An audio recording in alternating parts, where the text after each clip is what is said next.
Tom's gravesite, supposedly. And it's a bit of a trip getting here, and I'll be back here tonight with maybe 20-30 kids from Portage Store, and they're coming here at like 10 o'clock tonight, and hopefully it's not lightning and thunderstorms, but this is the supposed grave of Tom Thomson, and there's a couple of other graves over here, and I'll do a shot of this beautiful birch tree. This is huge birch tree. Let's see what time it is.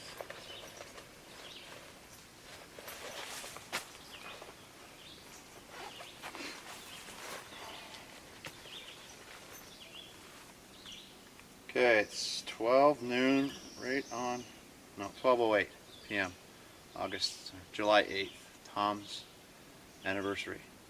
I hear some voices, but this is not a place that, it's not like Wonderland. There's no directions, it's hard to find, and as I was just told by a cottager down the lake, it's not a place that they want a lot of tourists.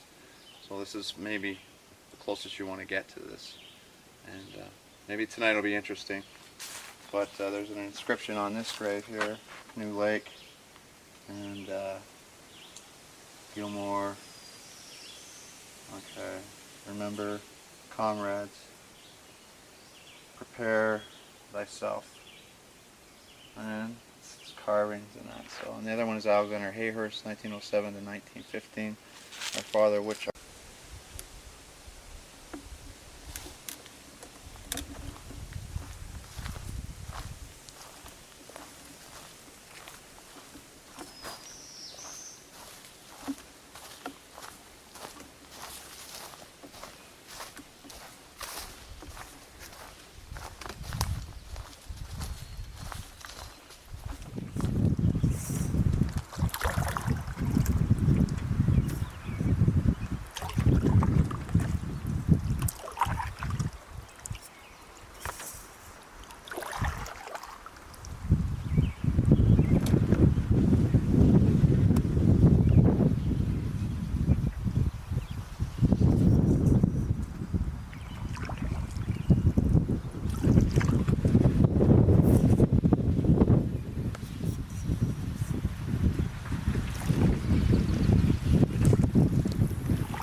For you that haven't been here before, the grave site behind you has a boy. He was 12. He died of diphtheria, and he was buried here by his parents.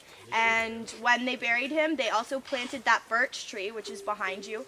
And it's one of the biggest birch trees I think I've ever seen in my entire life. And beside there is a park ranger that also died. And there's if you go, you can actually go in there later and check it out. But you can barely see the engraving on it anymore. But it was pretty cool back then. For you that just walked up the path when we walked down the road, that used to be the site for Moet. So the town of Moet that used to be here, that's where it was. Anyway, so we're gonna start our little story if you guys are cool. No. I need the flashlight because I can't see anything. Cheater! Come on. I can't read in the dark, sorry. Unless you confiscate that.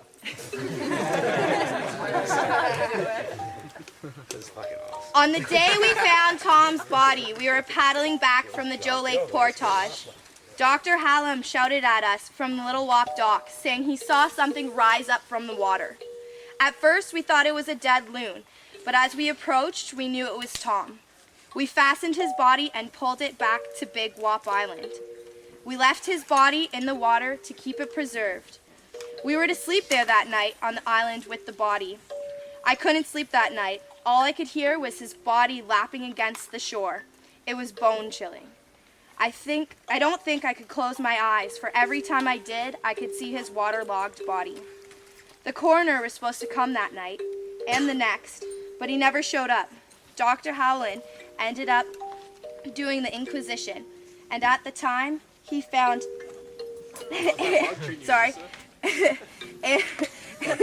air issuing from his lungs, meaning he was dead before he was in the water. With this news, gossip was flying among the cottagers. Names were named, and a lot of rumors were started. Rumors were started! Started the sound of what actually happened that night. Tom was an amazing guide, and the fact that he was found with fishing line wrapped around his feet 14 times just doesn't add up. All the guests from Moet Lodge saw Tom leaving on his fishing trip that day. Then later, cottagers saw Martin Bletcher paddling out with his sister in the direction that Tom Thomson was headed only minutes. I don't believe what happened to Tom was an accident. I have seen the way Martin Bletcher looks at Winifred Traynor, almost like he would do anything to have her. I believe Martin holds the truth of what happened to Tom that night on Canoe Lake. Last night was the big night. I was so excited I didn't even want to let Tom leave to go fishing, but he said he'd catch us a nice dinner, and I had no doubt. We were to have a small party and announce our engagement. We'd been keeping it a secret for so long. When he didn't come home last night, I was very upset. I thought he'd gotten cold feet and didn't want to go through with it, after all. But this morning, when the news came in that they'd found his canoe overturned, I knew something was terribly wrong. Tom was an expert paddler, even in the windiest conditions, and yesterday, when he left, the lake was still as a mirror and not a cloud in the sky. I never would have expected this. Just bring back my Tom safe sleep. July 16th. My worst fears have been confirmed. Tom was found dead this morning, floating in the lake, and it was no accident. I know this. I'd like to get my hands on the man who took him from me. 37, not yet married, and a widow. What now? I knew he'd never have wanted that. Canoe Lake was his whole world, and his spirit will lie here forever. I feel it all around me. I asked some of his friends to come help me dig him up before they get to him so we can keep him where he belongs. We go tonight. Tom appreciated the natural beauty of the park like no one I'd ever met. He would get so excited about a storm or a tree and paint them with an immortality that electrified them. When I'd look at his landscapes, I'd see the places as if I was dreaming them, trying to remember what they look like in my imagination. They would transport me with their magic. I will miss him forever.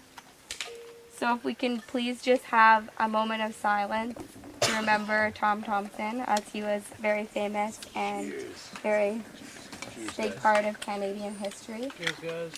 Cheers. Thumbs up.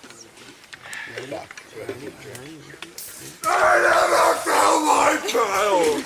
I never found my paddle!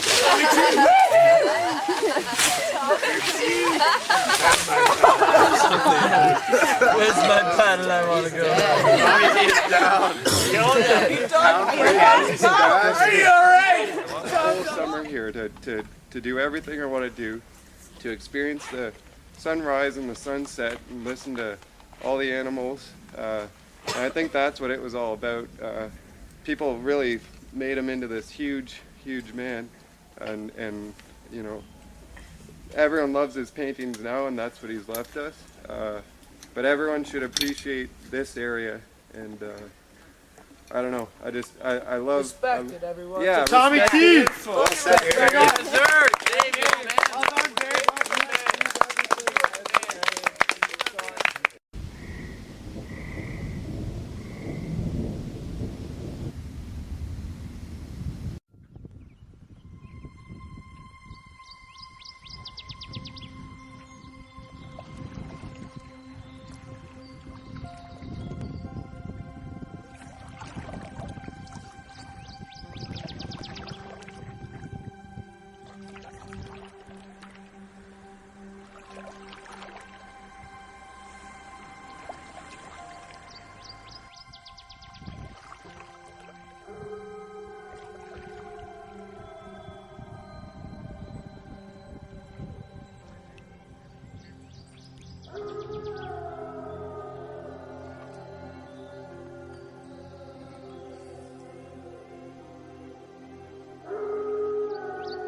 artist book.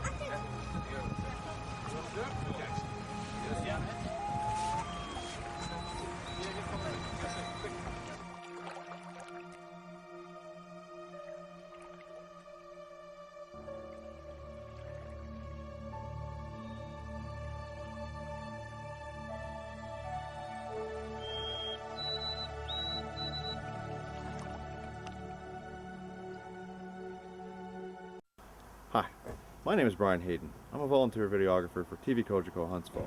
This is a video presentation that I've put together concerning the education that's offered by the Friends of Algonquin Park. In it, there's video from Dan Gibson's Natural Beauty DVD, as well as footage that I've shot in the park over the last year. I hope you enjoy it, and don't forget to visit the website www.algonquinpark.on.ca. Thank you. Thomson. So originally he came to Algonquin by canoe to fish